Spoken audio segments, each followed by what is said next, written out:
got another viewer game to analyze.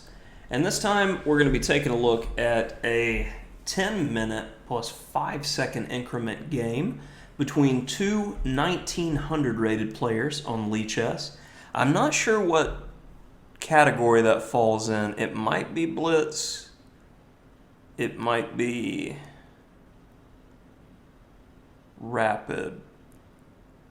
Not sure the distinctions on Lichess with rating, but I would say that the standard or rapid ratings, they're always going to be more volatile and less accurate than, say, the Blitz ratings. There's more of a sample size, more players. I find that in the longer time controls on Lichess and chess.com, well, I mean, for that matter, any of the chess websites, that I would say the higher rated players are typically going to just be playing Blitz, and me included, because I would say once you hit a certain rating, and on Lichess it's north of 2300 in that standard category. I keep calling it standard, but I'm not sure if that's the term. You're either playing somebody who is very good, like someone who has a FIDE title that's better than I am, or you are playing an engine, or someone who is casually using an engine. Very rarely are you playing somebody outside of those categories once you get north of 2300, and it's pretty apparent when someone has a 95+% win rate. It just gets frustrating to me. I don't want to spend 15 minutes playing against a computer. So what we have here, though, is clearly a very human game between two human players. And the opening was instructive. We're going to have ourselves a nice Petroff to kick things off. And our submitter chose my favorite variation, most aggressive of the lines. It's what I teach to my students. And we're definitely going to get something out of the errors here in this game because it's very instructive. And here is a instructor question for those, because I've never been much of an E4 player myself. I did play it for a couple years, but I was pretty low rated at the time and didn't have the same depth that I do with studying and understanding things now. But this is a key moment because I feel like in both scenarios, the normal development for white is I'm going to develop the bishop. I'm going to put the queen on d2, castle queenside, get my bishop to d3 or c4, and then I'm going to start an attack. Now, all this makes sense to me. I've seen it time and time again. Bishop e3 makes up the lion's share in the database. I want to say, if you compared bishop e3 to bishop f4, bishop e3 is played like 3-1. Well, why? Because I just looked at it a few minutes before making this video and it didn't stick out to me. Maybe somebody has a Petroff book out there and can enlighten us in the comments. Please, I am curious and I would like to learn if there is a significant difference between these two, because I have a preference for bishop f4. Because with bishop e3, black does have the potential to play this rare sideline with knight e5, and that's not going to be available with bishop f4. So pluses and minuses there, I'm not quite sure. I'm going to be completely honest, but I am interested.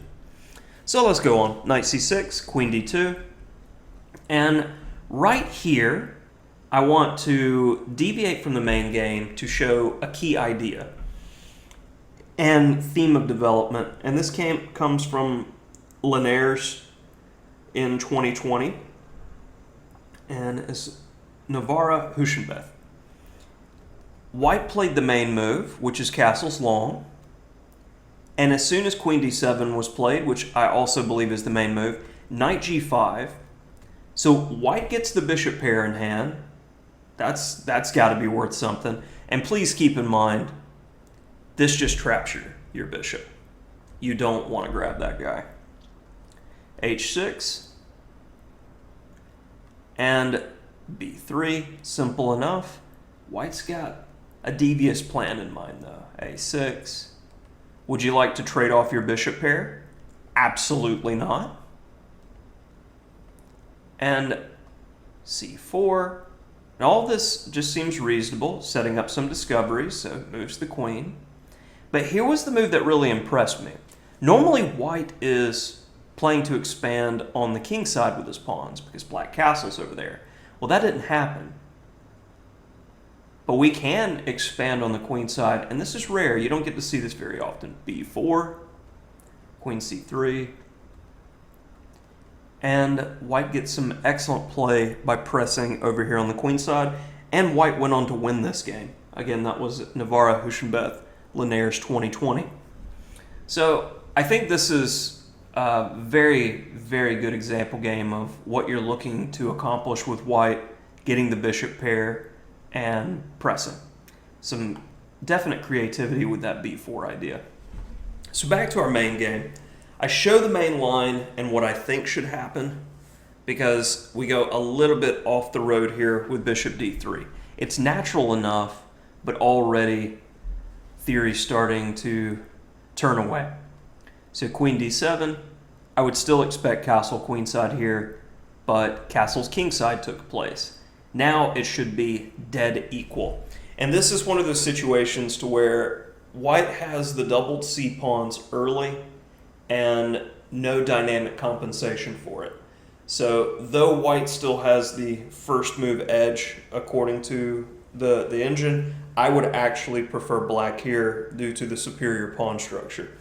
And I think the way to go would be bishop f5. It is interesting though that as soon as the move h6 was played in the game, white is firmly in the driver's seat with knight d4. This fixes the pawn structure, and this was our first ping pong moment with the evaluation. White has zero issues, a little bit more space, clearly better again. Just a smidge. So c6, c4, fighting for key squares. And this was an interesting move by white, which very easily could have cost him the game. Rook fe1. I think we should just move the bishop, defend the d-pawn, just get our slight edge situation. Say bishop e2, keep an eye on the c-pawn. If he does this, he could very easily allow us to get to the d6 square, and it's a little something. With this pawn structure, we could look to play that in the future. We have a bit of a plan. It's something to work with. Rook fe1, I don't think quite does it, because after bishop takes d4, bishop f5 was played in the game. And black does have just a big edge, which he carries all the way to an ending. There is a way for white to play here, though, to get back into the game. And I didn't see it immediately. I just thought white was much worse here. So can you find what I did not that the engine found for me? Oh, hindsight's always 20/20. Okay, so hopefully you paused the video and tried to find this excellent move. Bishop e4. And the idea is, one, I'm hitting your bishop, and through the bishop, I'm hitting the d6 pawn. Bishop e5, best attempt, takes. And now queen a5. We're keeping an eye on the e-pawn and also opening up the d-file to attack the queen, and we're definitely getting compensation here after queen takes e5. And we're back in the game. So bishop e4, a critical find in the position. I would say very difficult to see. So bishop f5 was played, c5 to anchor the bishop.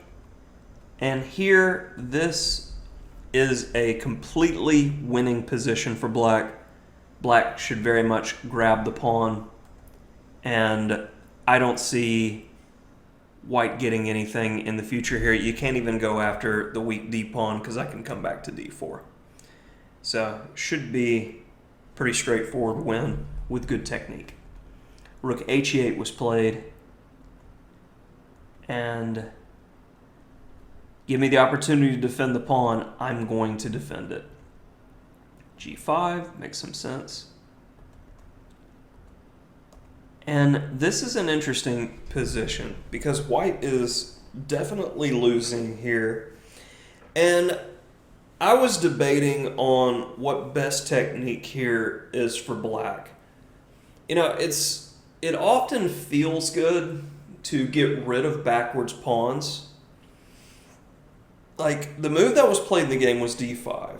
And as soon as I saw the move, I felt wrong about it. I felt like it rushed the position. And though black's not pitching an advantage with it, it just didn't feel right technique-wise. So the first move that came to mind for me was rook f8. And this is to try to keep the king out of the game. You utilize the open file, and then it's not about playing d5. I want to move the c-pawn. So I want to play a6 followed by b5. These are my two ideas. But I felt like rook f8 may be a little bit slow. He may not belong there.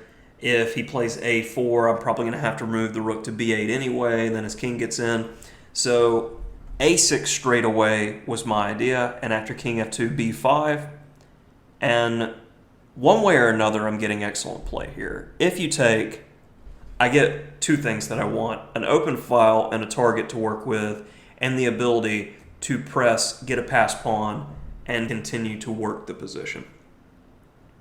And if you sit and allow me to capture, I'm still going to get access to key squares where I can be annoying in the position and get what I want.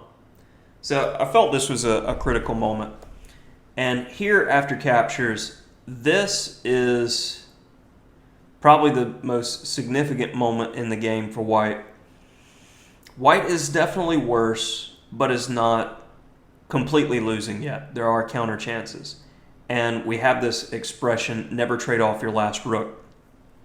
And here we need something like rook f1 to try to activate, go after the base pawn, because while he's going after your base pawns, you go after his. Potentially you can create some sort of passer and get counter chances with your 2-to-1 after capturing on h6.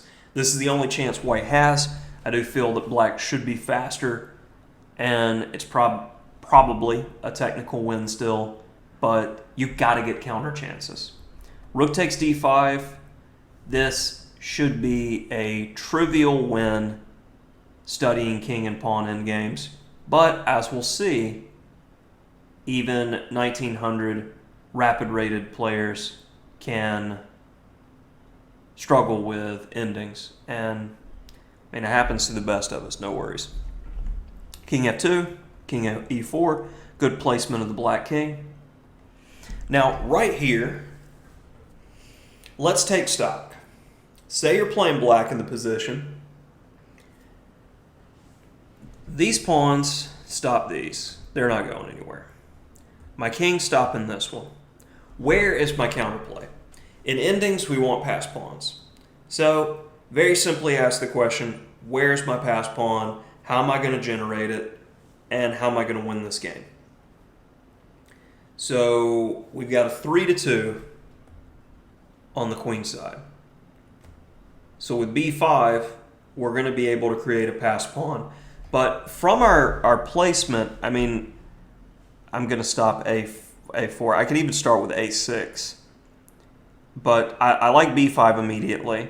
And I'm not even in a rush to play c4. Because what's white going to do in the meantime? Okay, g4, you can freeze me up a little bit. Okay, I'll play a6. All right. Now I'll go c4. And let me double check that the engine's saying that I haven't completely pitched it yet. Takes. King d2. And I don't know, it's getting closer to equality, but with the a pawn here, That's a tough calculation for me to do off the top of my head. I want to say that this should be good enough for us. King b5. And we can't push the h-pawn because white's faster. So we push the g-pawn.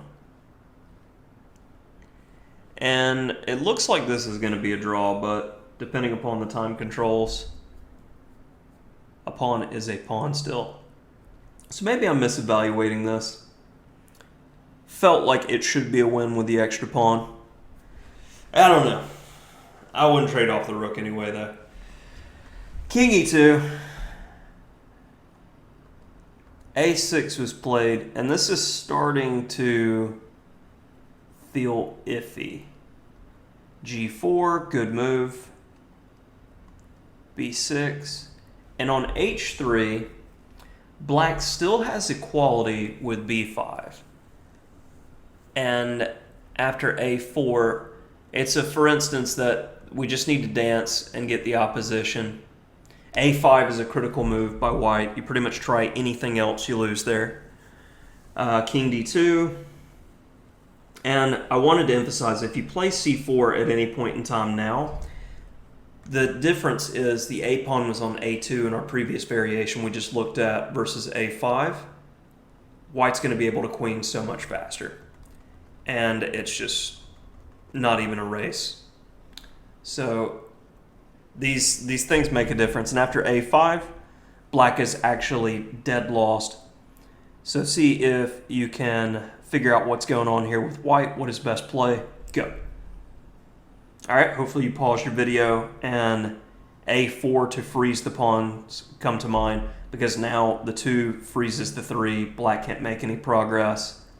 White gets in good position and black gives a pawn, but it's not going to help.